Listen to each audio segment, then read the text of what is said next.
Apakah kesan Twiggies Chocolate Gardenia terhadap glukos dalam darah saya? So, saya akan makan satu pack Twiggies Gardenia ni, 76 gram. Dalam ni ada 2 bun.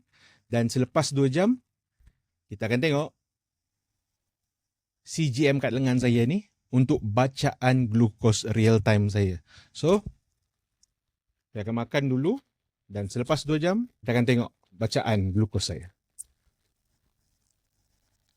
Okey, setelah 2 jam saya makan Twiggies 76 gram ni, boleh tengok ketika saya nak makan, glukos saya bermula dekat 4.0. Lepas tu, spike paling tinggi, peak dia ialah dalam 6.4 macam tu.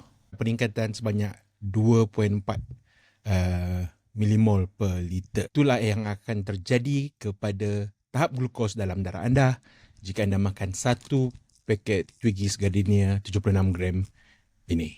Apa lagi makanan ataupun minuman yang patut saya cuba seterusnya?